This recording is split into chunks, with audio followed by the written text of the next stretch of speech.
and my wife. Um, my start in childcare was when my parents moved to Westview Boys Home in December of '79.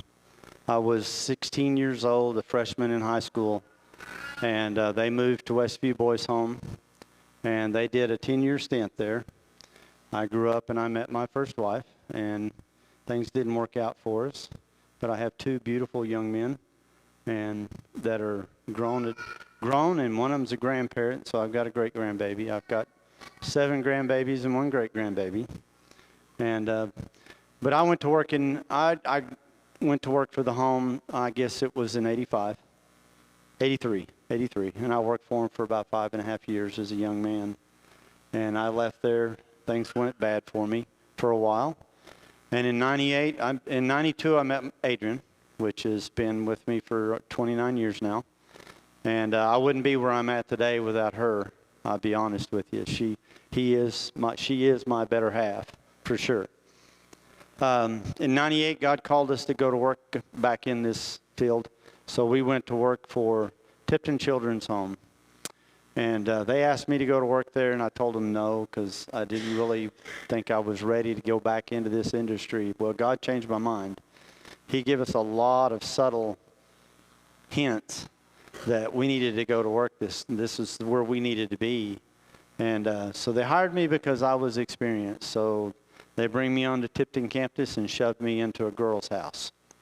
I have 2 boys. I worked in a boys' home. I had no experience working with girls. And I could tell you some stories that they put me through that would just, yeah. I do things today that I didn't do, that I swore I'd never do. I buy things I would have never bought. So, but I was there 5.5 years, and then God called us to go to deep South Texas, San Benito, Texas, down by South Padre Island, to go to work for Sunny Glen Children's Home. And that's where I started my stint as an administrator. That's where he called me to be an administrator. And I spent 3 years there, 3.5 years there, working on that campus, working with Hispanic children. I learned a lot about the Hispanic culture. And then God called me back to Westview in 2007. And when I went to work there, we had our caregivers, all the caregivers that were there at that time were all youth ministers. They all had a youth ministry background. And I walked in and started a transition program for them, working with our senior guys, transitioning them into adulthood. And one of the young men asked me to tell my story. And my first tenure at Westview was not a very pleasant place to work. I left there saying I would never do this work again. And God changed my mind. Don't tell God never, because he will change your mind. But, I told my young man this story, and he told me, he said, he says to me, like God sent you on a journey to bring you back here to face some of the stuff that you left here. And I believe that, and I've grown. But I will say that I'm the second generation in my family. My parents did child care work for 30 years, over 30 years. My dad still works for Tipton Children's Home and does things for the young men and women there. He builds things for the furniture and all kinds of neat stuff. He runs their wood shop. But I'm the second generation. I'm following in my parents' footsteps. And I feel honored. They're big shoes to wear. And I think I'm just about there where I can fill them. But my parents were phenomenal at it, and I hope I am become as well at it as they were. It's an honor doing this. What I'm going to do today is I'm just going to give you an overview of what we're doing. We're going to talk a little bit about some of the things that are happening. We are doing some really neat things, and I'd like to share those with you. God's people. Let's talk about it a little bit. That's myself. That's Josh Burney and my executive director, Ron Bruner. We're at a child care conference together, and one of my colleagues was being honored that day. This is Donnie Lee. He's one of our caregivers. He's a retired Army captain. But we have a vast variety of experience in education and credentials on our campus. We have a lot of very intelligent people that work for us and come from very diverse backgrounds. Donnie is captain. He served 15 years in the Army in the tank corps, so we get to hear a lot of tank stories, which I think Wes and them have heard a few. And he does do a lot of his talk with his boys comparing to, but he does a phenomenal job with his young men. We have a retired Marine that served as a Marine, and he was a drill sergeant when he retired. And so we're still working the drill sergeant out of him. I've known him I worked with him at Tipton and at Sunny Glen, and then he come to work for me as a caregiver, been there 7 years. Donnie's been there 6, and Beverly is his wife. But I have retired Navy on our campus, and then I have one of our youth ministers. We have a couple that came back to work for us that left about 10 years ago. Our average, we have about 2 decades of experience on our campus with working with youth in one form or another, through youth ministry, through child care, and just youth programs and churches. We are about 15 years is our average tenure for our caregivers. How we do things and how we select the people that work for us has helped us have longevity on our campus.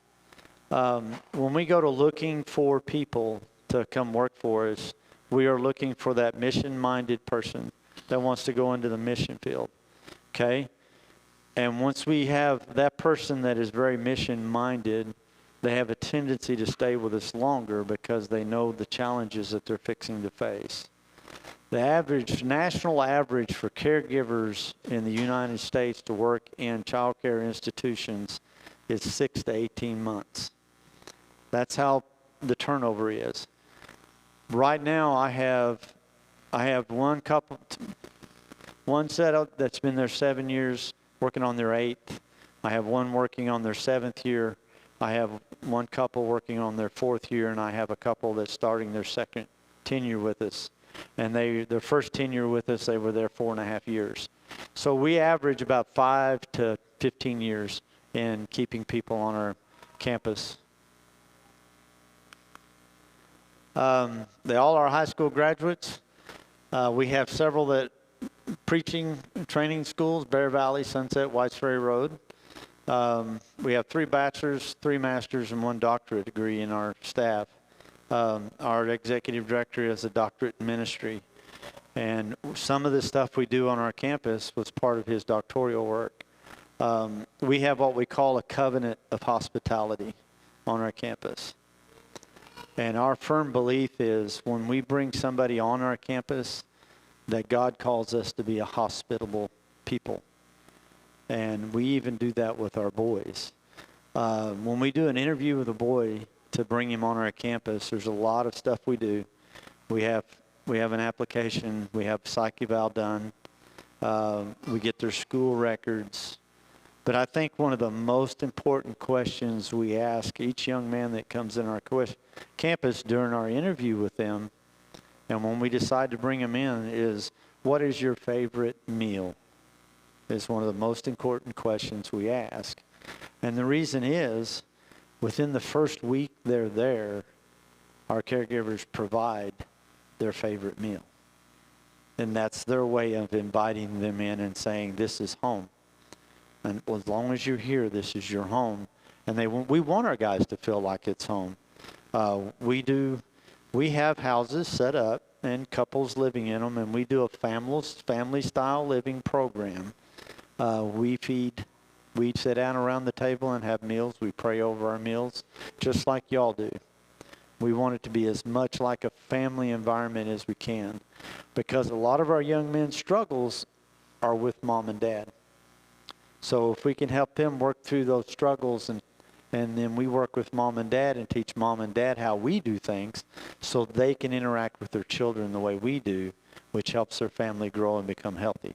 And we'll talk a little bit more about that. We have 3 TBRI practitioners. That's trust-based relational intervention, and we'll get into that a little bit later. I'm a practitioner. Josh Burney's a practitioner, and our counselor, Chase Thompson, is a practitioner. This is what our program is. Trust-based relational intervention is our program. It is a parenting style that was developed by Texas Christian University through the Institute of Child Development there. Dr. Karen Purvis and Dr. David Cross developed this. And it's a holistic way of raising children. And it was designed for kids from hard places, international adoptions, kids like we do. And I could tell you some stories that I hear and some of the stories of my guys that would break your heart, what they went through as children, which is just so wrong. But every one of our employees that works on our campus is trained. When we decided to go to trust-based TBRI, our executive director told our staff, anybody that draws a paycheck on this campus is going through this program, because we all need to speak the same language. And so we did, and we just did it again just recently. Our caregivers are also nationally certified through the Resident Child Care Youth Professionals, the National Resource Center of Youth Services. We have to do that as part of state of the Oklahoma licensing, but they really did a good job at picking the right parenting stuff that we should be, because this integrated real well with what TBRI does. So anything that we add to. We're actually looking at another thing called another program that OU has developed it on Hope. They've been working on it for 19 years about how to teach kids to have hope. And we're looking at adding that to our, because if a child is hopeless, they're not going to change. We have to instill hope for them to grow. And I think that's a godly thing. I think we have to have hope in our life. When we look at our Christian lives, our ultimate goal is to spend the eternity with Christ in heaven. And so that's our hope, is that we will get to that place, and we strive because of that hope. So that's some of the training we go through. Right now we have 12 boys on campus. Our numbers are a little low. We're bringing them up. We have 2 that are in line to come in. Our capacity is 24. We bring kids, about 35 kids a year through our program successfully. Is what our average is right now. So that means we get them home and they do well at home, and they do well at school off our campus. So we're about 35 a year. Our results, restoration of family relationships is our goal, ultimate goal. So we don't just work with boys, we work with families. And we're reunificating families and prevention of career incarceration. We have looked at the statistics. If we cannot redirect a young man's life in a better direction, eventually they will be in our penal system, and they will wind up in prison as an adult and spend their life. And that's a pretty high percentage in Oklahoma. And then we talk about their career dreams. You know, that's some of the first conversations we have is, what is your plan? What do you want to do when you grow up? Where do you want to be a year from now? We start setting goals to help them achieve those things. This is some of our Westview alumni. This is what we've got young men that went through our program doing.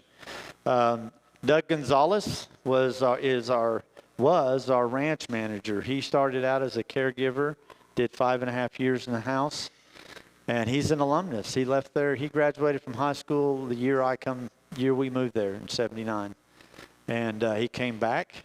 He has been there 25 years now, and we just transitioned. He went back to school and got his master's, and we moved him into the office, and he now is our social worker in our office and the alumni director. So what he is doing is reaching out to our young men out there that are struggling. Friday morning he left and went to New Mexico.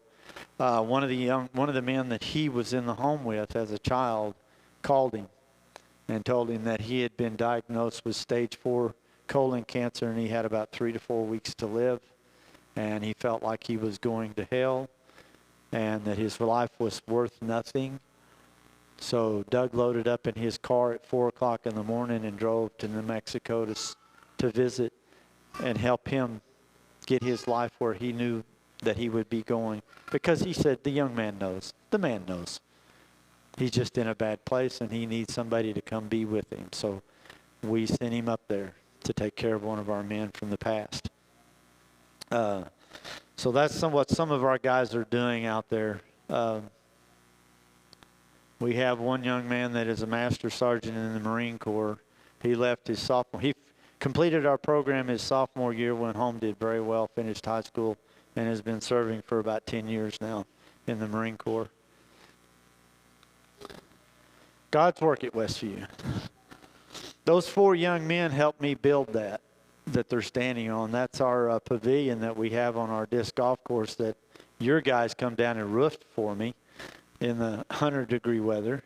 But they actually helped me put that together, and we built that by hand, them and 3 or 4 adults. This is kind of what TBRI research, and caregivers now have months of training, and actually it's years now. All team members have 48 hours of training. Ongoing group therapy at each house, so we use what we call situational therapy. So our caregivers through TBRI deal with a lot of day-to-day stuff. And then we have groups, we call them nurture groups. It's a term that TBRI uses. And we teach life skills and how to manage aggressive behavior through these trainings. We have a licensed counselor that works with our young men, and he sees them as he feels. You know, there's some I'll say, I need you to see this kid every week. And we have some that we don't have to do counseling with. After a time period, it's maybe once a month just to check in because they're doing so well. We all use common language, and we try to create a biblical, hospitable culture rooted in evidence-based services. Oklahoma requires us to have evidence-based practices on our campus. TBRI has about 15 years of research behind it that shows that it works. This video is going to TBRI, Trust-Based Relational Intervention, has at its core building a trusting relationship. It has 3 sets of principles, and they look at the child as a whole. When you think about development, the baby cries and I say, yes, I will comfort you. And so this child learns that they have a voice. They learn trust, which is the lesson of the first year of life. I can trust. There are so many children from hard places. And for those children, their capacity to trust has been fiercely damaged. The brain chemistry of a child who cries and no one comes is dramatically altered. The child with a history of trauma or loss or abuse has no hope of healing without a nurturing relationship. In every way that I make time and space, that I give touch, eye contact, and I give words, I am going to empower this child to go back to the beginning of what he or she should have experienced in the arms of a loving parent that said, when you cry, I will come. The phenomenal thing about a trust-based intervention is, as we connect to this child, as we build safety, we actually change the brain chemistry.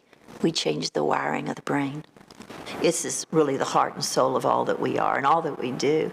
Do I look into the child's eyes? Do I touch their arm when I talk to them? When they talk to me, do I stop what I'm doing and talk to them? This is the essence of mindfulness. The excitatory chemicals about I'm afraid, I'm hungry, I'm cold, those are balanced when the caregiver comes and gives warmth. All regulation occurs first with an external regulator. So in the beginning, I regulate all. They're cold, I bring warmth. They're crying, I bring myself. And out of my regulation, their brain develops capacity for self-regulation. If this child didn't have this experience, that child doesn't feel safe. This chemistry can be altered, first by knowing they're safe, second by nutrient-rich foods, third by my environmental regulation of that child's emotion, and fourth by appropriate exercise. So we can balance brain chemistry by creating a holistic environment. We clearly have to deal with behavior. Correcting means showing a child the right behavior, praising him when he gets it, and showing it to him until he can get it right, and showing him with no fear and no shame, so that he builds success, not a greater sense of failure. So the message of hope for our families is that we can help our children to dramatic levels of healing. We simply have to be devoted to it and be willing to invest what it's going to take.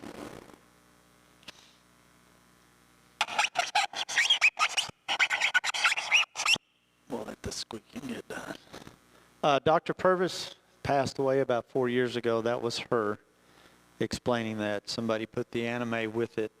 But basically, you that are parents, when you had your child and you brought that child into this world, your child already knew mom and dad, who they were.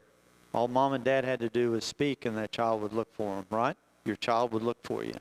Have you ever really noticed when you pick a child up what arm you cradle their head in? Have you thought about that? I didn't, and I've had 3 kids. The left arm. You cradle the head in the left arm. Do you know why? Because that's where mother's heartbeat is. That's where dad's heartbeat is. What does that child listen to for 9 months in your womb? To mama's heartbeat, to mama's voice, to dad's voice. God created us to develop and grow our brain through connection. Okay? What TBRI does is we can go back. The research shows that kids that do not get good parenting, mama picking up on when they cry, they're fed, they're loved, they're cuddled, the cooing, making faces at them. When you're doing that with a child, an infant, their brain is growing connections. They learned how to connect with people, and they learn how to self-regulate. When they come into this world, they can't regulate themselves. All they can do is cry, eat, and poop, right? So who takes care of all that? Mom does, dad does, grandma does. Whoever the person taking care of that child takes care of all that. Well, they eventually learn how to control that, right? They get to an age where they can make a decision and kind of regulate themselves. Then they go into co-regulation where mom and dad help a child to regulate themselves. They give them the opportunity to kind of regulate their own behavior. And then eventually, by the time they're 15, 16 years old, they can self-regulate. They can control their own temper. This is going through a normal family. Think about a child that comes into a mom that props the bottle up in the bed and never picks them up, changes their diaper, throws them back in the crib, and doesn't interact with them or doesn't know how to. Okay? Because how do we learn to parent? We parent the way our parents taught us to parent. So parenting is a generational taught thing. Each generation tweaks the way they parent.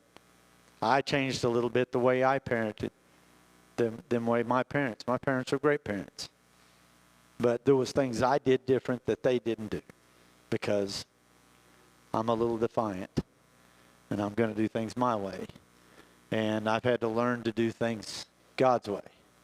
And I honestly believe that we did a year study in our staff meetings. We do a devotional every staff meeting as a staff. And one of the things we did when we started TBRI is we started going through the Bible and finding places in the Bible where we could see TBRI. Well, Jesus was very good at it. Okay? And the way he interacted with people, he made people feel good. So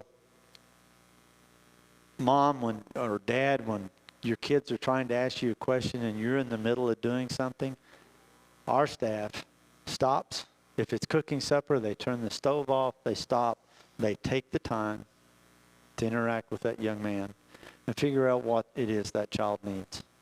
Okay? One of the stories I can tell you is a 5-year-old girl that was adopted from China. One of the girls that Dr. Purvis went through. And they had made a lot of progress with this young lady. And she come in And she says, Mom, I want a snack. And Mom, you know, over her shoulder, which she knew better, said, well, just wait a few minutes. I'm fixing to put supper on the table. And she went off the tracks, screaming, kicking, throwing a fit. What do you think she heard? She heard no, because this child came from an orphanage that was never, she had never had any contact. She knew what it was like to be truly hungry because she went days without food. So what she heard is, no, you're not going to feed me. Okay? The way we deal with that is if a guy comes in and we're fixing supper and they ask for a snack, we hand them a snack.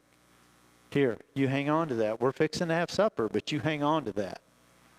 And you can have it after supper. It's tangible.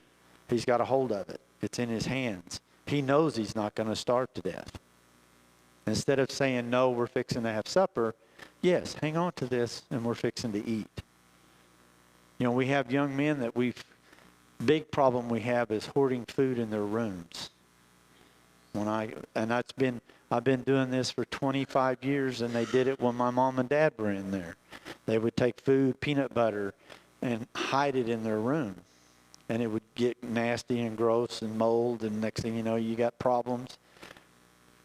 Well, the way we handle that now is if we find a kid hoarding, we give him a package of crackers or a granola bar or something that's packaged and say, hey, take this to your room and put it on your nightstand. If you get hungry, get up and eat it. You'll get that young man up in the morning and that's still laying on his nightstand. How many of your older generation know Sidney Poitier, one of the most famous actors? Did you know that he was a kid from a hard place? And did you know that he carried a Snicker bar or a candy bar of some sort in his pocket till the day he died? Because he knew what it was like to be hungry.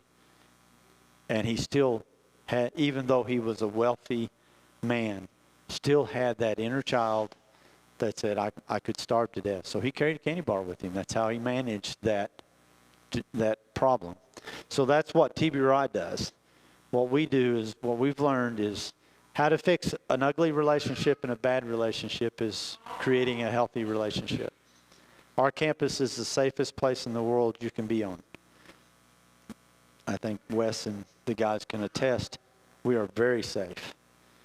But a young man that comes on our campus, it takes about 6 months to a year for them to feel safe. And it's a lot of hard work on our part to help them feel safe. Being safe and knowing you're safe is different than feeling safe.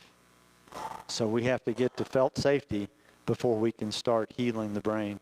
And what TBRI does is goes back to that year, those first 3 years, and redo all that and rewire their brain. And fortunately, God made the brain very plastic, and it's moldable, and we can change some of that behavior. We did a restoration project. We went and spent $750,000 on our campus, redoing our kitchens and bathrooms and the exterior of our homes. That's one of our houses before and after on the exterior. We decided not to build new. We decided to take care of what we got. The houses, we have 2 houses that were built in '63. This one here and one other house was built in '69. We have one that was built in '78. And then we have one that was built in '84. And then our ranch manager's house was built in '79. So we have maintained those houses very well. And we believe we need to be good stewards of what God's provided us. And we don't plan on building any new structures on this campus, but we have some other plans that we're working on. Remodeled kitchens, did the electrical systems. We had some outdated electrical boxes that needed to go.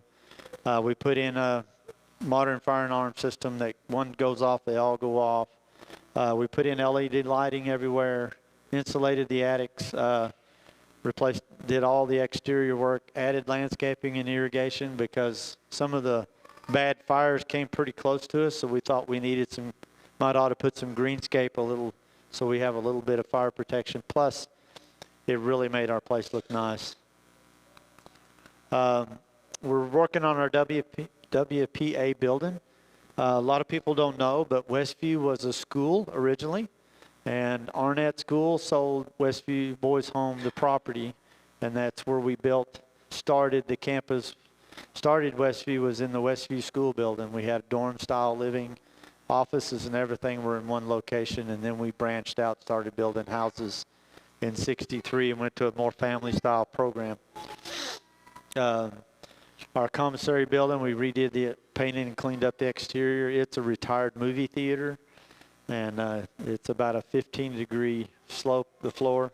So we walk up and down hill inside that building all the time. We did some drainage, took care of some drainage issues on our West Campus that was flooding our homes, so we invested some time and money into that to get that fixed. This is where we're headed. This is God's future. This is what God's guiding us to do. We firmly believe that. Ralph Pickle was a donor that started donating to the boys in '92 when his wife passed away. He sent $25 for every boy's birthday, $25 for Christmas, and then he bought some pigs for our pig program. In 2016, he came to us. His health was getting bad, and he had no children. And he come to us with his nephew, Randy Pickle, and started talking to us about what he was going to do with his estate. He wanted to leave everything to Westview Boys Home. So the plan was we established the Ralph Pickle Endowment, which is worth almost $700,000 now. He put $600,000 into this endowment with the Oklahoma City Community Foundation for $25 for birthdays, $25 for Christmas, and to buy pigs, and then whatever's left over we can use to operate the program. That investment right now is returning to us about $35,000 a year.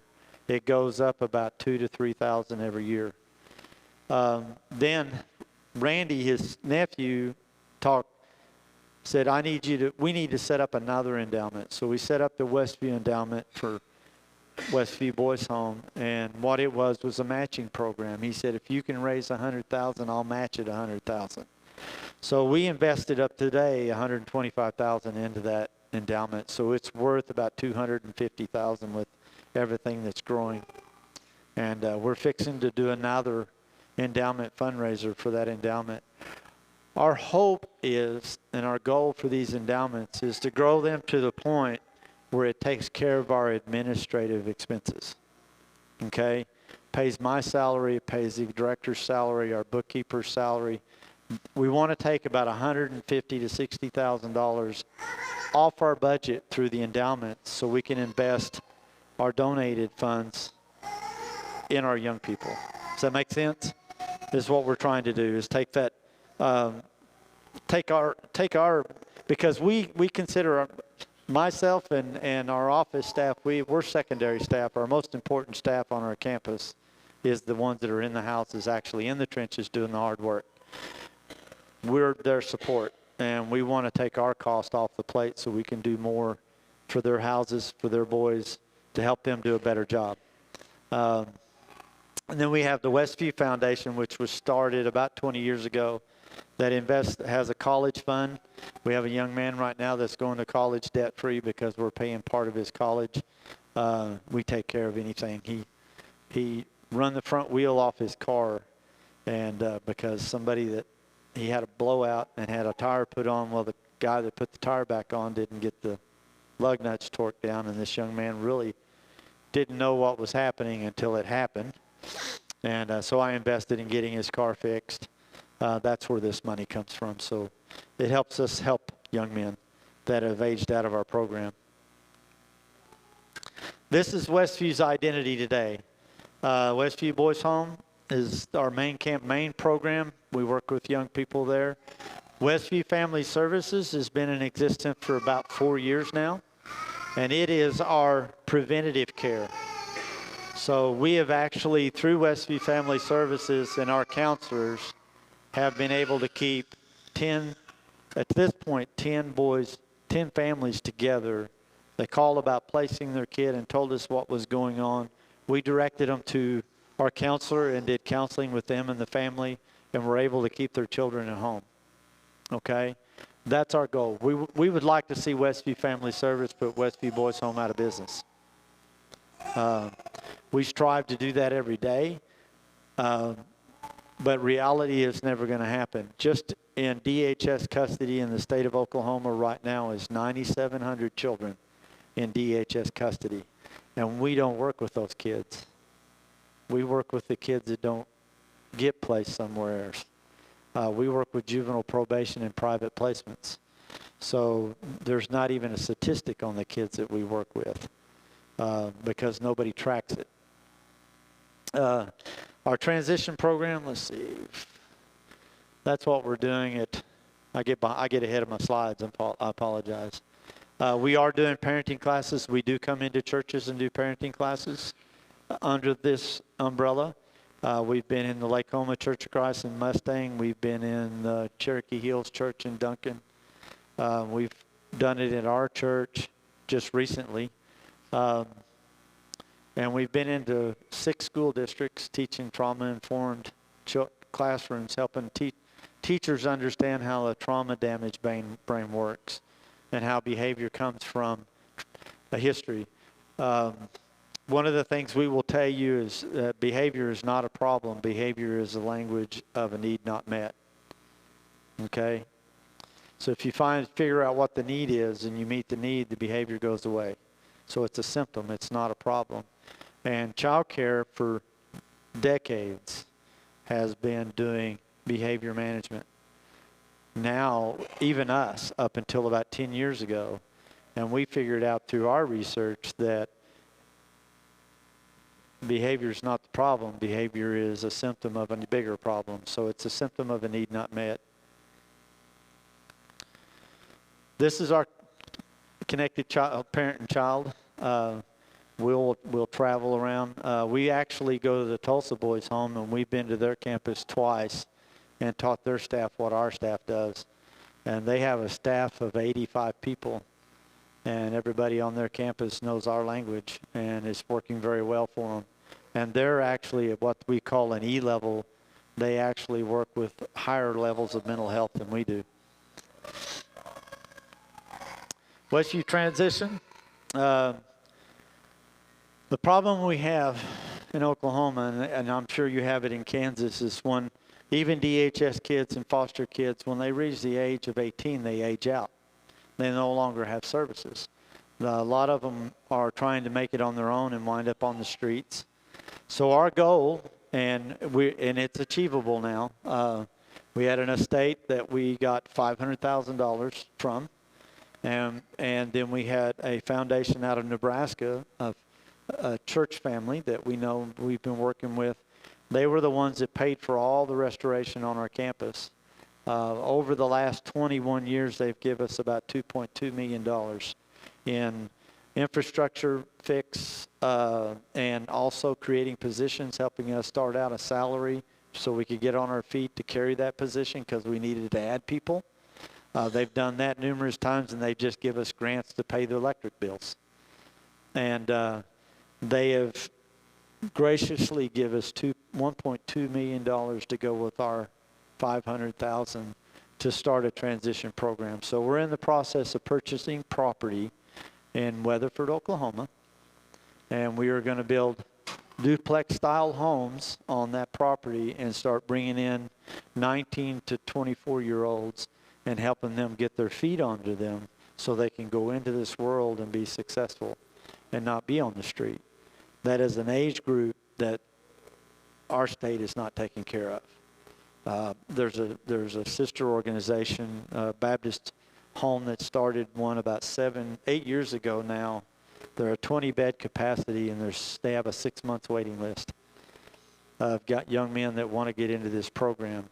And there's another organization called Lilyfields, which is a foster and adoption agency that has a transition program for girls, and their facility can't keep up with the demand. So it's a population that's not being served. It's our own population that's not being served. We had an 18-year-old young man that made a very poor choice at school. And the way our program is set up, we don't have an alternative school in our county, and we don't have a way of doing it. So he was suspended for the rest of the school year, so he couldn't stay with us any longer because he's 18. And he had to go, we had to put him in another program in Oklahoma City, which was not what we wanted to do. If we'd have had this program in place and running, he would have transitioned from there to that one, and we would have continued our work with him. We are still trying to help him, but he has kind of cut contact with us for a little while. He'll reach out. They usually do. But we have a family in Tuttle, Oklahoma that works with us. They have taken 3 of our boys and made them very successful. One's married now. One went with them, and he contacted us about 4 years ago and wanted letters of recommendation for the AIM program at Sunset. And so he went through the AIM program and served as a missionary in inner city Florida, working with an inner city church there, and did all his work there. And we helping him. He's going to college now, and he's still doing his work there. And he just got married recently. So we've got some young men that we have helped through other means, but our goal is to be able to help more of these young men that have aged out. Catch me after, or if you have questions now, I can answer them.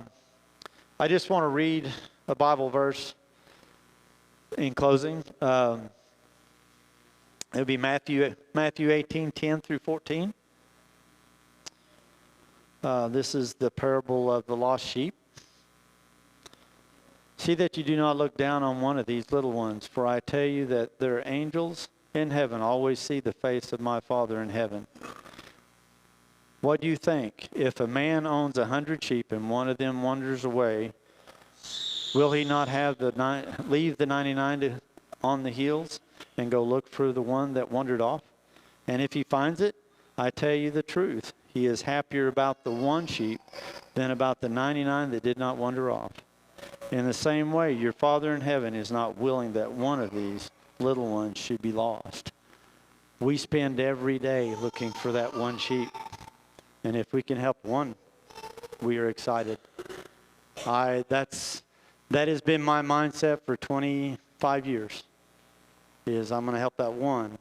Because if I think about helping all 14 or all 9,700, it's overwhelming. But if I spend my career and I can help one young man be successful, every minute, every hour, every day that I put doing that, the rewards for that that's what I tell my young men. Your success is my success. I said, if you can go out there and be successful in this world and carry a job and do well and have a family and be able to keep your family together and raise your children, that's my success along with yours. So thank you for everything that you guys do to help us do this. We couldn't do it without you. Everything we own on our campus was gift from God, and is gift from God through y'all. So thank you.